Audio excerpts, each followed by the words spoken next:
Best brunch channel ವೀಕ್ಷಿಸುವ ಎಲ್ಲರಿಗೂ ನಮಸ್ಕಾರ. ವೀಕ್ಷಕರೇ, ಇವತ್ತು ನಾನು ರುಚಿಕರವಾದ ಮೂಸಂಬಿ ಜ್ಯೂಸನ್ನು ಹೆಲ್ದಿ ಮೆಥಡಲ್ಲಿ ಹೇಗೆ ಮಾಡಬೇಕು ಅಂತ ತೋರಿಸಲು ಬಂದಿದ್ದೇನೆ. ಬನ್ನಿ ನೋಡೋಣ. ಈ ಜ್ಯೂಸ್ ಹೇಗಿದೆ ಅಂತ ನನ್ನ ಮೊಮ್ಮಗಳು ಕುಡಿದು ಹೇಳ್ತಾಳೆ.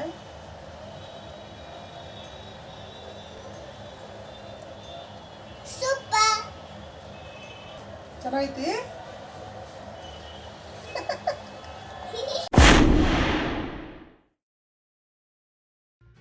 ಇಲ್ಲಿ ನಾನು ಮೂಸಂಬಿಯನ್ನು ತಗೊಂಡು 2 ಭಾಗವಾಗಿ ಕಟ್ ಮಾಡ್ತೀನಿ. ಮೂಸಂಬಿ ರಸ ಕುಡಿಯೋದ್ರಿಂದ ರಕ್ತ ಪರಿಚಲನೆ ಸರಿಯಾಗಿ ನಡೆಯುತ್ತದೆ ಹಾಗೂ ರೋಗಗಳ ವಿರುದ್ಧ ಹೋರಾಡುವ ಇಮ್ಯುನಿಟಿ ಕೂಡ ನೀಡುತ್ತೆ. ಈ ಹಣ್ಣಿನ ಜ್ಯೂಸ್ ಸೇವಿಸೋದ್ರಿಂದ ದೇಹಕ್ಕೆ ಅನೇಕ ಉಪಯೋಗಗಳಿವೆ. ಸೊ ಅದಕ್ಕೆ ಇದನ್ನು ಆವಾಗವಾಗ ಮನೆಯಲ್ಲಿ ಜ್ಯೂಸ್ ಮಾಡಿ ಸೇವಿಸ್ತಾ ಇರಿ.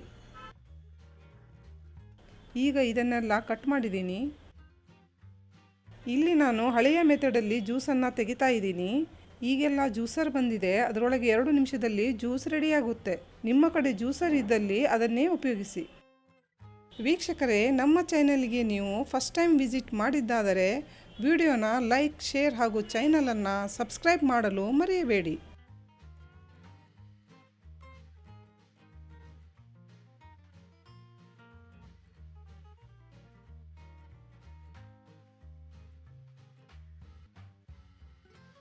ಈ ಜ್ಯೂಸಿಗೆ ನಾನು ಜೇನುತುಪ್ಪವನ್ನು ಬಳಸ್ತಾ ಇದ್ದೀನಿ. ಇದು ಡಿಫ್ರೆಂಟ್ ಆದ ಟೇಸ್ಟ್ ಕೊಡುತ್ತೆ ಹಾಗೂ ಜೇನುತುಪ್ಪವನ್ನು ಬಳಸೋದ್ರಿಂದ ದೇಹಕ್ಕೆ ವಿಟಮಿನ್, ಕ್ಯಾಲ್ಸಿಯಂನಂತಹ ಹಲವಾರು ಬೆನಿಫಿಟ್ಸ್ಗಳಿವೆ.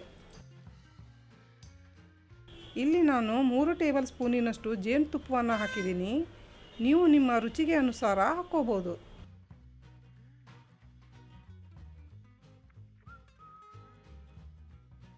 ಒನ್ 1/4 ಟೀ ಸ್ಪೂನಿನಷ್ಟು ಬ್ಲ್ಯಾಕ್ ಸಾಲ್ಟನ್ನು ಹಾಕ್ತಾ ಇದ್ದೀನಿ. ಇದನ್ನು ಕೂಡ ನಿಮ್ಮ ರುಚಿಗೆ ಅನುಸಾರ ಹಾಕಿ. ಇದನ್ನು ಸರಿಯಾಗಿ ಮಿಕ್ಸ್ ಮಾಡೋಣ.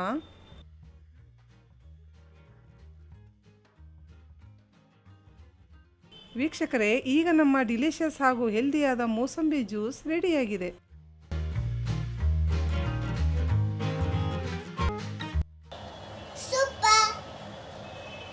ಚೆನ್ನಾಗೈತಿ. ವೀಕ್ಷಕರೇ, ಖಂಡಿತ ಮನೆಯಲ್ಲಿ ಒಮ್ಮೆ ಟ್ರೈ ಮಾಡಿ ಕಮೆಂಟಲ್ಲಿ ತಿಳಿಸಿ ರೆಸಿಪಿ ಹೇಗೆ ಅನಿಸ್ತು ಅಂತ. ಮುಂದಿನ ಸಂಚಿಕೆಯಲ್ಲಿ ಇನ್ನೊಂದು ಹೊಸ ರೆಸಿಪಿಯೊಂದಿಗೆ ಮತ್ತೆ ಸಿಗೋಣ. ಅಲ್ಲಿಯವರೆಗೂ ಟೇಕ್ ಕೇರ್.